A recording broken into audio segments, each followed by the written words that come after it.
Hello. Indian കോൺസ്റ്റിറ്റ്യൂഷനെ കുറിച്ച് മത്സര പരീക്ഷകളിൽ പ്രതീക്ഷിക്കാവുന്ന ചില ചോദ്യങ്ങളും അവയുടെ ഉത്തരങ്ങളുമാണ് ഈ വീഡിയോയിൽ.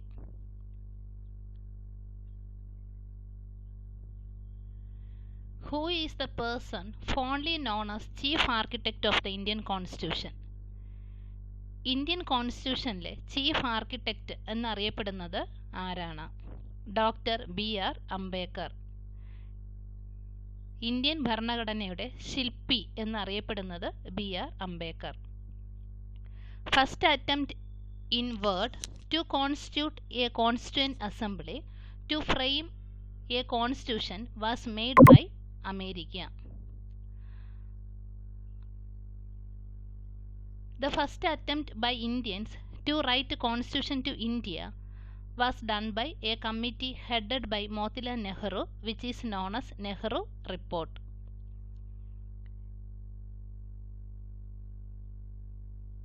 The idea of the Constitution of India was flashed for the first time by M.N. Roy. Indian ഭരണഘടന എന്ന ആശയം ആദ്യമായി കൊണ്ടുവന്നത് M.N. Roy.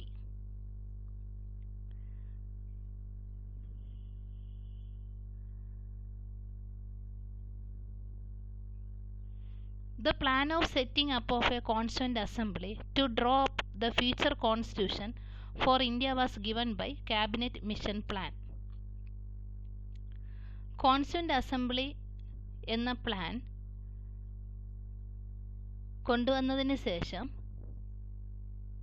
ഇന്ത്യൻ ഭരണഘടന ഫ്യൂച്ചറിൽ ഡെവലപ്പ് ചെയ്യാൻ വേണ്ടി സഹായിച്ച മിഷനാണ് cabinet mission plan. The members of the constituent assembly were elected by provincial assemblies. കോൺസ്റ്റിറ്റ്യൂവന്റ് അസംബ്ലിയിൽ മെമ്പേഴ്സിനെ സെലക്ട് ചെയ്തത് പ്രൊവിഷണൽ അസംബ്ലീസിൽ നിന്നുമാണ്. From which constitution was a concept of a 5-year plan borrowed into our constitution USSR. 5-year plan പഞ്ചവത്സര പദ്ധതി USSR റഷ്യയിൽ നിന്നുമാണ് കടമെടുത്തിരിക്കുന്നത്.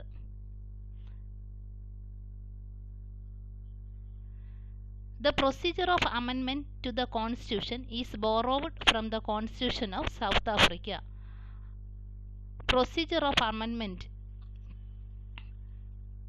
ഭരണഘടന ഭേദഗതി കടമെടുത്തിരിക്കുന്നത് സൗത്ത് ആഫ്രിക്കയിൽ നിന്നുമാണ്. ഡിഗ്രി ലെവൽ പ്രിലിമിനറി എക്സാമിന് നിങ്ങൾക്ക് ഏറെ ഉപകാരപ്രദമായിരിക്കും. അതുകൊണ്ടാണ് ക്വസ്റ്റ്യൻസ് ഇംഗ്ലീഷിൽ തന്നെ ചേർത്തിരിക്കുന്നത്. The constitutional adviser to the constituent assembly. Constituent അസംബ്ലിയിലെ കോൺസ്റ്റിറ്റ്യൂഷണൽ അഡ്വൈസർ ഭരണഘടന ഉപദേഷ്ടാവ് എന്നറിയപ്പെടുന്നത് B N. Rao. Demand for a constitution framed by a constituent assembly was made by Gandhiji. Constituent അസംബ്ലിയിൽ ഒരു കോൺസ്റ്റിറ്റ്യൂഷൻ, അതായത് ഒരു ഭരണഘടന വേണം എന്ന് ആവശ്യമുന്നയിച്ചതാണ് Gandhiji. The idea of a constituent assembly to frame a constitution of India was first mooted by Swaraj party in 1928. 1928 Swaraj പാർട്ടിയാണ് ഇന്ത്യക്ക് ഒരു ഭരണഘടന വേണം എന്നതിനെക്കുറിച്ചുള്ള ഒരു ഐഡിയ കോൺസ്റ്റിറ്റ്യൂവന്റ് അസംബ്ലി വയ്ക്കുന്നത്. Who started with presentation of the objective resolution on 22/1/1947. January 22, 1947 objective resolution എന്ന് പറയുന്നത് ലക്ഷ്യപ്രമേയമാണ്. ലക്ഷ്യപ്രമേയം പ്രസന്റ് ചെയ്തത് ആരാണ്? Jawaharlal Nehru. Objective resolution present ചെയ്തത് ജവഹർലാൽ നെഹ്റു 1947 ജനുവരി 22 when was the objective resolution moved and adopted. Objective resolution move ചെയ്തത് എപ്പോഴാണ്? അത് സ്വീകരിച്ച് അഡോപ്റ്റ് ചെയ്തത് എപ്പോഴാണ്? 13 ഡിസംബർ 1946 ഒബ്ജക്റ്റീവ് റെസൊല്യൂഷൻ മൂവ് ചെയ്യുന്നത്. അത് അഡോപ്റ്റ് ചെയ്തത് 22 ജനുവരി 1947. അന്നാണ് objective resolution Jawaharlal Nehru present ചെയ്തത്. The members of the Constituent Assembly were elected by provisional assemblies. Constant അസംബ്ലീസിലെ മെമ്പേഴ്സിനെ എലക്ട് ചെയ്യുന്നത് ആരാണ്? പ്രൊവിഷണൽ അസംബ്ലീസിലെ നിന്നാണ്. Constant assembly of India held its first meeting on 9 December 1946. December 9 1946 ആദ്യത്തെ കോൺസ്റ്റന്റ് അസംബ്ലിയുടെ ആദ്യത്തെ മീറ്റിംഗ്. Provisional president of the constant assembly. അപ്പോൾ കോൺസ്റ്റന്റ് അസംബ്ലിയിലെ പ്രസിഡന്റ് എന്ന് പറയുന്നത് Sachchidananda Sinha. Provisional president of constant assembly Sachchidananda Sinha. Constant assembly elected on December 11, 1946 as its permanent chairman Rajendra Prasad. Constant അസംബ്ലിയിൽ സ്ഥിരമായിട്ട് ഒരു ചെയർമാൻ, അധ്യക്ഷനെ തിരഞ്ഞെടുത്തത് ഡിസംബർ 11, 1946 രാജേന്ദ്ര പ്രസാദ്.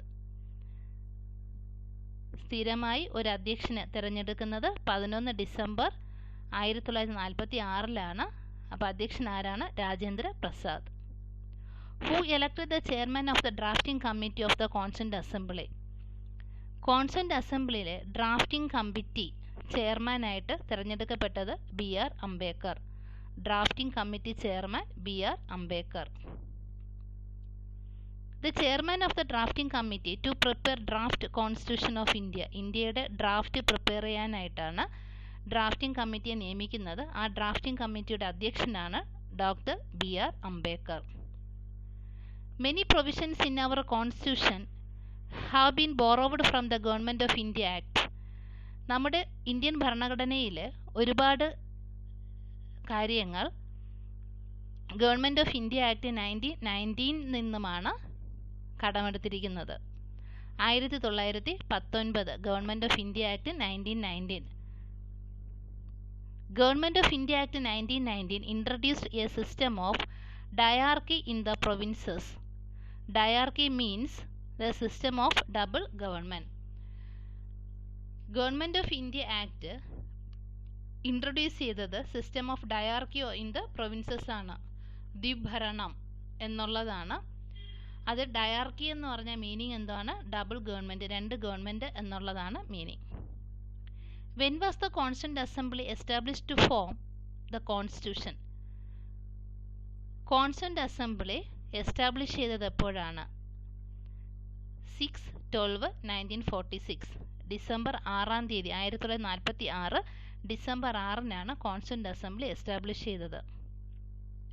പക്ഷേ ഇന്ത്യ ഭരണഘടന അഡോപ്റ്റ് ചെയ്തത് November 26, 1949. The Constitution of India was adopted on 26/11/1949. The Constitution of India came into force on. Constitution of India നിലവിൽ വരുന്നത് 26 ജനുവരി 1950. 1950 26 ജനുവരി 26 1950 കോൺസ്റ്റിറ്റ്യൂഷൻ ഓഫ് ഇന്ത്യ നിലവിൽ വരുന്നത്. The constitution of India came into force on 26 January 1950. Constitution of India contains 444 articles, 24 parts, 12 schedules. Constitution of India contains 444 article ഉണ്ട്, 24 part ഭാഗങ്ങളുണ്ട്, 12 ഷെഡ്യൂളുകളുണ്ട്. How many time did the Constituent Assembly take to prepare the Constitution of India? Indian ഭരണഘടന തയ്യാറാക്കുന്നതിനായി എത്ര സമയം എടുത്തു എന്നുള്ളതാണ്. 2 വർഷം 11 മാസം 18 ദിവസം എടുത്താണ് ഇന്ത്യൻ കോൺസ്റ്റിറ്റ്യൂഷൻ തയ്യാറാക്കിയിരിക്കുന്നത്. Who had given the idea of Constitution of India of all? Indian ഭരണഘടന എന്ന ആശയം കൊണ്ടുവന്നത് M.N. Roy. Who had given the idea of Constitution for India of all? M.N. Roy. Constitution of India is written and bulky document. Constitution of India എന്ന് പറയുന്നത് ഒരു written document ആണ് and bulky document ആണ്. The constitution framed by a committee consisting of the people representatives is called written constitution. The constitution, which provides for a series of semi-autonomous states joined together as a nation, is called federal constitution. Centralization of power is an important feature in federal constitution. Federal constitution's important feature is centralization of power. The constitution, which can be amended by simple act of the legislature, is known as flexible constitution. India has been described under Article 1 of the constitution as a union of states. ഇന്ത്യയെ union of States എന്നാണ് article 1-ൽ represent ചെയ്തിരിക്കുന്നത്. Constitution of India, Indian constitution പ്രത്യേകത എന്ന് പറയുന്നത് partly rigid and partly flexible. The constitution of India describes India as A union of States. ഇന്ത്യയെ union of States എന്നാണ് പറയുന്നത്. The Indian constitution is recognised as federal in form and unitary in spirit. Federal in form and unitary in spirit. The feature common of both Indian and American Federation. Indian and American ഫെഡറേഷനിൽ common ആയിട്ട് വരുന്ന പൊതുവായി വരുന്ന ഒരു ഫീച്ചറാണ് supreme court to interpret constitution. The Indian Constitution came into force on 26/1/1950. ജനുവരി 26, 1950 Indian constitution നിലവിൽ വരുന്നത്. ആ ദിവസം നമ്മൾ റിപ്പബ്ലിക് ഡേ ആയിട്ട് ആചരിക്കുന്നു. The important test to identify the basic feature of Indian Constitution is preamble. Preamble എന്ന് പറയുന്നത് ആമുഖമാണ്. Preamble. Important test to identify basic features of Indian Constitution. Indian ഭരണഘടനയുടെ basic features ഐഡൻറ്റിഫൈ ചെയ്തിരിക്കുന്നത് ആമുഖത്തിലാണ്. Preamble. Preamble to the Constitution contain fraternity, democratic, sovereignty. India is a sovereign, socialist, secular, democratic republic. In the Indian Constitution, this expression occurs in preamble. പ്രിയാമ്പിളിലാണ് ഇന്ത്യയെക്കുറിച്ച് India sovereign, socialist, secular, democratic republic country ആണെന്ന് പറഞ്ഞിരിക്കുന്നത്. Preamble to the constitution declares India as sovereign, socialist, secular, democratic republic. The preamble of Indian Constitution has been amended so far. ഒരേ ഒരു പ്രാവശ്യം മാത്രമേ ഭേദഗതി വന്നിട്ടുള്ളൂ ആമുഖത്തിൽ. Preamble of Indian Constitution has been amended so far once. Only one time മാത്രമേ preamble modify ചെയ്തിട്ടുള്ളൂ, അതിനകത്ത് ചേഞ്ചസ് വന്നിട്ടുള്ളൂ. Preamble was amended by the 42nd Amendment 1976. 1976 42ാമത്തെ ഭേദഗതി വരുന്നത്. അപ്പോഴാണ് പ്രിയാമ്പിൾ അമെൻമെൻറ്റ് ചെയ്തത്. അതായത് പ്രിയാമ്പിൾ ഭേദഗതി നടത്തിയത് 46th amendment 1976. Fraternity means spirit of brotherhood. Fraternity എന്ന വേർഡിൻ്റെ മീനിങ് ആണ് spirit of brotherhood. The word socialist, secular were added by 42nd amendment.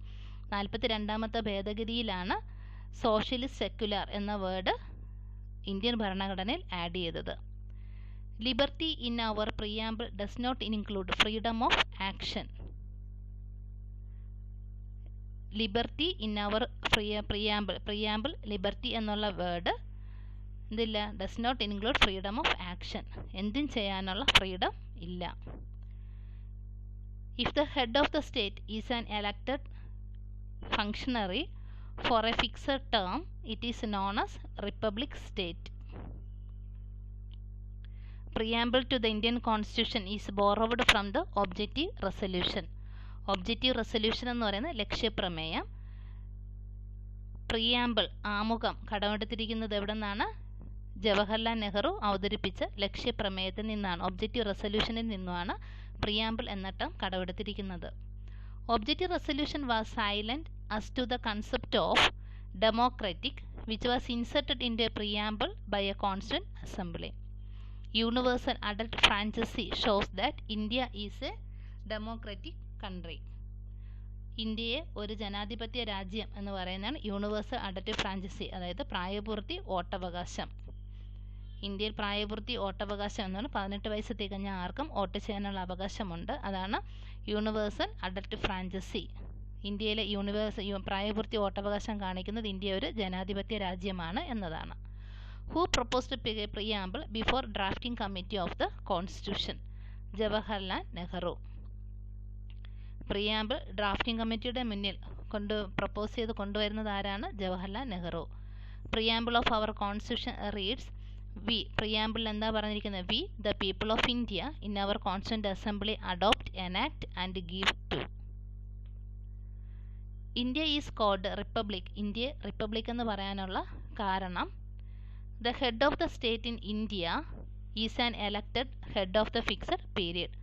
Head of the state in India എന്ന് പറയുന്നത് ഇന്ത്യയിലെ ഏറ്റവും തലപ്പത്തിരിക്കുന്ന ആൾ. ഇന്ത്യ എന്ന് പറയുന്ന head of the state in India, ഇന്ത്യയുടെ ഏറ്റവും തലപ്പത്തിരിക്കുന്ന ആളാരാണ്? പ്രസിഡൻ്റാണ്. പ്രസിഡൻറ്റിന് ഒരു ഫിക്സഡ് പീരീഡ് ഓഫ് ടൈമിന് ഒരു പർട്ടിക്കുലർ കാലാവധി, ഒരു 6 വർഷം അല്ലെ 5 വർഷം എന്നൊരു കാലാവധി വെച്ചിട്ടാണ് നമ്മൾ എന്ത് ചെയ്യുന്നത്? പ്രസിഡൻറ്റിനെ എലക്ട് ചെയ്യുന്നത്. അതുകൊണ്ടാണ് ഇന്ത്യ റിപ്പബ്ലിക്കൻ കൺട്രി എന്ന് പറയുന്നത്. Sovereignty is a democracy rest with the people. The preamble secures justice, liberty, equality, fraternity to all citizens. ഇന്ത്യയിലെ എല്ലാ സിറ്റിസൺസ് എന്ന് പറഞ്ഞാൽ എന്താണ്? ഇന്ത്യൻ പൗരന്മാർ, എല്ലാ പൗരന്മാർക്കും നിയമം, ഇക്വാലിറ്റി, സമത്വം എല്ലാം എന്താണ്? ഒരുപോലെയാണ് എന്നുള്ളത്. The preamble of the constitution indicates the source of the Indian constitution. Indian കോൺസ്റ്റിറ്റ്യൂഷൻ്റെ ഉറവിടം എന്ന് പറയുന്നത് തന്നെ പ്രിയാമ്പിൾ ഓഫ് ദ കോൺസ്റ്റിറ്റ്യൂഷൻ ആണ്. ഇനി കുറച്ച് ക്വസ്റ്റ്യൻ നമുക്ക് മലയാളത്തിൽ നോക്കാം. ഭരണഘടനയുടെ ആമുഖം ഇതുവരെ എത്ര പ്രാവശ്യം ഭേദഗതി ചെയ്തിട്ടുണ്ട്? നേരത്തെ നമ്മൾ കണ്ട ക്വസ്റ്റ്യൻ ആണ്, 1 പ്രാവശ്യം. ഇന്ത്യൻ ഭരണഘടന എത്ര തരം പൗരത്വ വ്യവസ്ഥ ചെയ്യുന്നു? 1. ഇന്ത്യയിൽ മികച്ച പാർലമെന്റേറിയൻ അവാർഡ് നൽകുന്നത് ഏത് നേതാവിൻ്റെ പേരിലാണ്? GB പന്ത്. രാഷ്ട്രപതി, ഉപരാഷ്ട്രപതി, ലോക്സഭാ അംഗം എന്നിവരുടെ കാലാവധി 5 വർഷം. നേരത്തെ നമ്മൾ കണ്ടതാണ് രാഷ്ട്രപതിയുടെ കാലാവധി 5 വർഷം. 5 വർഷത്തേക്കാണ്. രാഷ്ട്രപതി എന്ന് പറഞ്ഞാൽ എന്താ? പ്രസിഡൻ്റാണ്. പ്രസിഡൻറ്റിനെ ആരാണ്? ഇന്ത്യയിലെ ആൾക്കാർ തന്നെയാണ് സെലക്ട് ചെയ്യുന്നത്. അപ്പോൾ ഒരു പർട്ടിക്കുലർ കാലാവധിയിലാണ് ആ പ്രസിഡൻറ്റിൻ്റെ കാലാവധി എന്ന് പറഞ്ഞാൽ എത്രയാണ്? 5 വർഷം. എതിരില്ലാതെ തിരഞ്ഞെടുക്കപ്പെട്ട ആദ്യത്തെ രാഷ്ട്രപതിയാണ് നീലം സഞ്ജീവ റെഡ്ഡി. ഏതെങ്കിലും കക്ഷിയുടെ നേതാവിനെ പ്രതിപക്ഷ നേതാവായി അംഗീകരിക്കുന്നത് സ്പീക്കർ. ഒന്നിലധികം ലോക്സഭാ അംഗങ്ങളുള്ള കേന്ദ്രഭരണ പ്രദേശമാണ് ഡൽഹി. ഒരു ബിൽ നിയമമാകുന്നതിന് മുമ്പ് അത് നിയമസഭയിൽ എത്ര പ്രാവശ്യം വായിക്കും? 3 പ്രാവശ്യം വായിക്കും. വിദ്യാഭ്യാസം മൗലിക അവകാശമായി ഭരണഘടനയിൽ വ്യവസ്ഥ ചെയ്തത് എത്രാമത്തെ ഭേദഗതിയിലൂടെയാണ്? 86ാമത്തെ ഭേദഗതി. ജനറൽ പർപ്പസ് കമ്മിറ്റി ആരെയാണ് ഉപദേശിക്കുന്നത്? സ്പീക്കർ. ലോക്സഭയിലും രാജ്യസഭയിലും അംഗമായ മലയാളി വനിത അമ്മു സ്വാമിനാഥൻ. ക്യാബിനറ്റിൻ്റെ സുരക്ഷാ സമിതിയുടെ തലവൻ പ്രധാനമന്ത്രി. ഇന്ത്യയിൽ മൗലിക അവകാശങ്ങളുടെ രക്ഷാധികാരി ജുഡീഷ്യറി. രാജ്യസഭയുടെ 1/3 അംഗങ്ങൾ എത്ര വർഷം കൂടുമ്പോഴാണ് വിരമിക്കുന്നത്? 2 വർഷം കൂടുമ്പോൾ. ഇന്ത്യൻ പൗരത്വം എത്ര രീതിയിൽ നഷ്ടപ്പെടാം? 3 രീതിയിൽ. ഇന്ത്യൻ പൗരത്വം 3 രീതിയിൽ ലഭിക്കും, അതേപോലെ 3 രീതിയിൽ നഷ്ടപ്പെടുകയും ചെയ്യാം. ഭരണഘടനാ നിർമ്മാണ സഭയുടെ ഡ്രാഫ്റ്റിംഗ് കമ്മിറ്റി അധ്യക്ഷൻ BR അംബേദ്കർ. മൗലിക കടമകളെക്കുറിച്ച് പ്രതിപാദിക്കുന്ന ഭരണഘടനാ വകുപ്പ് അനുച്ഛേദം 51A. മൗലിക കടമകളെക്കുറിച്ച് പ്രതിപാദിക്കുന്ന ഭരണഘടനാ വകുപ്പ് അനുച്ഛേദം 51A. ജീവിക്കുന്നതിനും വ്യക്തി സ്വാതന്ത്ര്യത്തിനുമുള്ള അനുച്ഛേദം 21. അനുച്ഛേദം ആർട്ടിക്കിൾ 21. താഴെ പറയുന്നവൽ ഇന്ത്യൻ പൗരന്റെ മൗലിക അവകാശങ്ങളിൽ പെടാത്തത് വോട്ടവകാശം. ഇന്ത്യൻ പൗരന്റെ മൗലിക അവകാശങ്ങളാണ് സമത്വത്തിനുള്ള അവകാശം, സ്വാതന്ത്ര്യത്തിനുള്ള അവകാശം, ചൂഷണങ്ങൾക്കെതിരെയുള്ള അവകാശം. ഇവയെല്ലാം മൗലിക അവകാശങ്ങളാണ്. സുപ്രീം കോടതിയുടെ റിട്ട് ഏത് ആർട്ടിക്കിളുമായി ബന്ധപ്പെട്ടിരിക്കുന്നു? 32ാമത്തെ ആർട്ടിക്കിളാണ്. സുപ്രീം കോടതിക്ക് റിട്ട് പുറപ്പെടുവിക്കാനുള്ള അധികാരം എന്താണ്? 32ാമത്തെ ആർട്ടിക്കിളിലാണ് റിട്ടുകളെ കുറിച്ച് പറയുന്നത്. Consumer protection act 1986 came into force on 15/4/1987. 1946 consumer protection act 1986 നിലവിൽ വരുന്നത്. ഏപ്രിൽ 15 1987 നിലവിൽ വരുന്നത്. ആർട്ടിക്കിൾ 370 ജമ്മു കാശ്മീരിനെ മാത്രം പ്രതിനിധീകരിക്കുന്ന ആർട്ടിക്കിളാണ്. Article 370 of a constitution is applicable to Jammu and Kashmir. Jammu Kashmir എന്ന സ്റ്റേറ്റിന് മാത്രമാണ് ആർട്ടിക്കിൾ 370 ബാധകമായിട്ടുള്ളത്. Article 43B എന്തിനെക്കുറിച്ച് പ്രതിപാദിക്കുന്നു? സഹകരണ സംഘങ്ങളുടെ ഉന്നമനം. പാർലമെന്റ് അംഗീകരിച്ച ഒരു ഓർഡിനൻസിന്റെ കാലാവധി 6 മാസം. ഏറ്റവും കൂടുതൽ കാലം പദവിയിലിരിക്കുന്ന ഉപപ്രധാനമന്ത്രിയാണ് സർദാർ വല്ലഭായ് പട്ടേൽ. ഏറ്റവും കൂടുതൽ കാലം പദവിയിലിരുന്ന ഉപപ്രധാനമന്ത്രിയാണ് സർദാർ വല്ലഭായ് പട്ടേൽ. സ്വത്തവകാശം മൗലികാവകാശത്തിൽ പെടാത്തതാണ് സ്വത്തവകാശം, വോട്ടവകാശം ഇവയൊക്കെ. ഇന്ത്യയിൽ ആദ്യമായി സൈബർ കേസ് നിലവിൽ വന്നത് ചെന്നൈ. ഇന്ത്യൻ ഭരണഘടന പ്രധാനമായും ഏത് ആക്ടുമായി ബന്ധപ്പെട്ടിരിക്കുന്നു? Government of India act 1935. Indian ഭരണഘടന government of India act 1935. Indian ഭരണഘടനയുടെ ആത്മാവ് എന്നറിയപ്പെടുന്നതാണ് ആമുഖം. പ്രിയാമ്പിളിനെയാണ് ഇന്ത്യൻ ഭരണഘടനയുടെ ആത്മാവ് എന്ന് അറിയപ്പെടുന്നത്. The soul of Indian constitution, preamble. ജനസമ്പർക്ക പരിപാടിക്ക് ഐക്യരാഷ്ട്രസഭയുടെ അവാർഡ് ലഭിച്ച മുഖ്യമന്ത്രി ഉമ്മൻചാണ്ടി. ദേശീയ സംസ്ഥാന വനിതാ കമ്മീഷൻ നിലവിൽ വന്നത് 1992 ജനുവരി 31. World computer security day November 30. Article 43B എന്തിനെക്കുറിച്ച് പ്രതിപാദിക്കുന്നു? സഹകരണ സംഘങ്ങളുടെ ഉന്നമനം. പാർലമെന്റ് അംഗീകരിച്ച ഒരു ഓർഡിനൻസിന്റെ കാലാവധി 6 മാസം. ഏറ്റവും കൂടുതൽ കാലം പദവിയിലിരുന്ന ഉപപ്രധാനമന്ത്രിയാണ് സർദാർ വല്ലഭായ് പട്ടേൽ. സ്വത്തവകാശം മൗലികാവകാശങ്ങളിൽ പെടുന്നില്ല. ഇന്ത്യയിൽ ആദ്യമായി സൈബർ കേസ് നിലവിൽ വന്നത് ചെന്നൈ. രാഷ്ട്രപതി ഇലക്ഷനിൽ പാർലമെന്റ് അംഗങ്ങൾക്ക് നൽകുന്ന ബാലറ്റ് പേപ്പറിന്റെ നിറം പച്ച. ഭരണഘടന അനുസരിച്ച് രാജ്യസഭയിലെ പരമാവധി അംഗങ്ങളുടെ എണ്ണം 250. സുപ്രീം കോടതി ജഡ്ജിമാരുടെ വിരമിക്കൽ പ്രായം 65 വയസ്സ്. തെരഞ്ഞെടുപ്പിൽ പരാജയപ്പെട്ട ആദ്യ പ്രധാനമന്ത്രിയാണ് ഇന്ദിരാഗാന്ധി. കേന്ദ്ര മന്ത്രിസഭയിലെ ആദ്യ Malayali doctor John Mathai. 2015 March 25 supreme കോടതി വിധി പ്രകാരം നീക്കം ചെയ്ത IT ആക്ടാണ് സെക്ഷൻ 66A. തൊട്ടുകൂടായ്മ നിരോധിക്കുന്ന വകുപ്പാണ് 17ാമത്തെ വകുപ്പ്, ആർട്ടിക്കിൾ 17. ഇന്ത്യയിൽ ആദ്യമായി പഞ്ചായത്തി രാജ് സംവിധാനം നിലവിൽ വന്നത് രാജസ്ഥാനിലെ നാഗരൂരിൽ. The national flag code of India has taken effect from 2002 January 26. National flag code നിലവിൽ വന്നത് 2002 ജനുവരി 26. ഇന്ത്യയിൽ ആദ്യത്തെ ഈ കോടതി സ്ഥാപിച്ചത് ഹൈദരാബാദ് ഹൈക്കോടതിയിൽ. ത്രിതല പഞ്ചായത്തിൽ പെടാത്തത് താലൂക്ക്. ത്രിതല പഞ്ചായത്ത് എന്ന് പറയുമ്പം ജില്ല, ഗ്രാമം, ബ്ലോക്ക് ഇവ ചേർന്നതാണ് ത്രിതല പഞ്ചായത്ത്. സംസ്ഥാന ഗവർണറായി നിയമിക്കപ്പെട്ട ഏക കേരളീയ വനിതയാണ് ഫാത്തിമ ബീവി. പുതിയ സംസ്ഥാനങ്ങളുടെ രൂപീകരണം പ്രതിപാദിക്കുന്ന അനുച്ഛേദമാണ് ആർട്ടിക്കിൾ 3. പുതിയ സംസ്ഥാനങ്ങളുടെ രൂപീകരണം. India's first cyber police station was started at Bangalore. ഇന്ത്യയിലെ ആദ്യത്തെ സൈബർ സ്റ്റേഷനാണ് ബാംഗ്ലൂർ. ഏറ്റവും അധികം ലോക്സഭാ മണ്ഡലങ്ങളുള്ള സംസ്ഥാനം ഉത്തർപ്രദേശ്. ലോകസഭയിലെ ആദ്യത്തെ അംഗീകൃത പ്രതിപക്ഷ നേതാവാണ് ഡോക്ടർ രാംസുഭഗ് സിംഗ്. മണി ബില്ലിനെ കുറിച്ച് പ്രതിപാദിക്കുന്ന ആർട്ടിക്കിൾ 110. മൗലികാവകാശം ഉൾപ്പെടുന്ന ഭാഗം 3-ാം ഭാഗം. പാർട്ട് 3-ലാണ് മൗലികാവകാശത്തെക്കുറിച്ച് പറയുന്നത്. കീഴ്ക്കോടതിയുടെ അധികാര പരിധി ലംഘിക്കുമ്പോൾ ഉപയോഗിക്കുന്ന റിട്ടാണ് പ്രൊഹിബിഷൻ റിട്ട്. മണി ബില്ലിനെ കുറിച്ച് പ്രതിപാദിക്കുന്നത് ആർട്ടിക്കിൾ 110, നേരത്തെ പറഞ്ഞതാണ്. പാർലമെന്റിൽ ഏത് സഭയിലാണ് ബഡ്ജറ്റുകൾ അവതരിപ്പിക്കുന്നത്? പാർലമെന്റിൽ ലോക്സഭയിലാണ് ബഡ്ജറ്റ് അവതരിപ്പിക്കുന്നത്. ഏറ്റവും അധികം ലോക്സഭാ മണ്ഡലങ്ങളിലുള്ള സംസ്ഥാനമാണ് ഉത്തർപ്രദേശ്. 1-ാം ലോക്സഭ നിലവിൽ വരുന്നതുവരെ പാർലമെന്റായി നിലകൊണ്ടത് ഭരണഘടന നിർമ്മാണ സഭ. അയിത്ത നിർമ്മാർജ്ജനം നിരോധിക്കുന്ന വകുപ്പാണ് ആർട്ടിക്കിൾ 17. ഭരണഘടന ഭേദഗതി ചെയ്യാൻ പാർലമെന്റിന് അധികാരം നൽകുന്ന വകുപ്പാണ് 368. ആർട്ടിക്കിൾ 368 അനുസരിച്ചാണ് ഭരണഘടന ഭേദഗതി ചെയ്യാൻ പാർലമെന്റിന് അധികാരമുണ്ട് എന്ന് പറയുന്ന വകുപ്പ്. ലോക്സഭയുടെ ആദ്യത്തെ സ്പീക്കർ GV മാവിലങ്കാർ.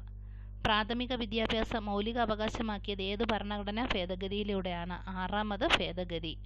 പ്രാഥമിക വിദ്യാഭ്യാസം മൗലിക അവകാശമാക്കിയത് 6ാമത് ഭേദഗതിയിലൂടെയാണ്. സ്വവർഗരതി കുറ്റകരമാകുന്ന വകുപ്പാണ് 377. സ്വവർഗരതി കുറ്റകരമാക്കുന്ന വകുപ്പാണ് ആർട്ടിക്കിൾ 377. ഇന്ത്യൻ IT ആക്ട് നിലവിൽ വന്നത് 2000 ഒക്ടോബർ 17. ഒക്ടോബർ 17 2000-ലാണ് ഇന്ത്യൻ IT ആക്ട് നിലവിൽ വന്നത്. റൈറ്റ് ടു ഫ്രീഡം ഏത് ആർട്ടിക്കിളിലാണ് പറഞ്ഞിരിക്കുന്നത്? ആർട്ടിക്കിൾ 19 മുതൽ 22 വരെ പറഞ്ഞിരിക്കുന്നതാണ് സ്വാതന്ത്ര്യത്തിനുള്ള അവകാശം, right to freedom. Which article specified right to freedom? Article 19 to 22.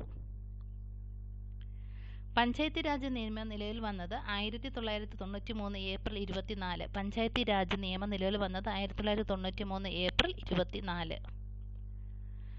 കേന്ദ്രഭരണ പ്രദേശങ്ങളിൽ നിന്നും പരമാവധി എത്ര അംഗങ്ങളെ ലോക്സഭയിലേക്ക് തിരഞ്ഞെടുക്കാം? 20 അംഗങ്ങളെ. കേന്ദ്രഭരണ പ്രദേശങ്ങളിൽ നിന്നും 20 അംഗങ്ങളെ ലോക്സഭയിലേക്ക് തിരഞ്ഞെടുക്കാം. ലോക്സഭയുടെ അധ്യക്ഷൻ speaker. The governor has the power to issue an ordinance under article. Article 213. ഏത് ആർട്ടിക്കിൾ അനുസരിച്ചാണ് ഗവർണർക്ക് ഓർഡിനൻസ് ഇഷ്യൂ ചെയ്യാനുള്ള അധികാരമുള്ളത്? ആർട്ടിക്കിൾ 213. ഏത് ആർട്ടിക്കിൾ അനുസരിച്ചിട്ടാണ് ഗവർണർക്ക് ഓർഡിനൻസ് ഇഷ്യൂ ചെയ്യാനുള്ള ഓർഡിനൻസ് പുറപ്പെടുവിക്കാനുള്ള അധികാരമുള്ളത്? ആർട്ടിക്കിൾ 213. ഇന്ത്യയിൽ ജനസംഖ്യാ കണക്കെടുപ്പ് നടത്തുന്നത് എത്ര വർഷം കൂടുമ്പോഴാണ്? 10 വർഷം കൂടുമ്പോൾ. ധനകാര്യ കമ്മീഷനെ കുറിച്ച് പ്രതിപാദിക്കുന്ന ഭരണഘടനാ വകുപ്പാണ് 280. ആർട്ടിക്കിൾ 280-ലാണ് ധനകാര്യ വകുപ്പിനെ കുറിച്ച് പ്രതിപാദിക്കുന്ന ആർട്ടിക്കിൾ. ഇന്ത്യയിലെ ആദ്യത്തെ വനിതാ രാഷ്ട്രപതി പ്രതിഭ പാട്ടീൽ. നിയമസഭ സമ്മേളിക്കാത്ത അവസരങ്ങളിൽ ഓർഡിനൻസ് പുറപ്പെടുവിക്കുന്നത് ഗവർണർ. ജനകീയ ആസൂത്രണം എന്ന പദം ആദ്യമായി ഉപയോഗിച്ചത് MN റോയ്. ഗാർഹിക പീഡന നിരോധന നിയമം നിലവിൽ വന്നതെന്ന്? 2006 ഒക്ടോബർ 26. ഗാർഹിക പീഡന നിരോധന നിയമം നിലവിൽ വന്നത് 2006 October 26. In which year the national human rights commission came into effect? ദേശീയ മനുഷ്യാവകാശ കമ്മീഷൻ നിലവിൽ വന്നത് 1993. ബാലവേല നിരോധിക്കുന്ന അനുച്ഛേദം 24. ബാലവേല നിരോധിക്കുന്ന ആർട്ടിക്കിളാണ് ആർട്ടിക്കിൾ 24.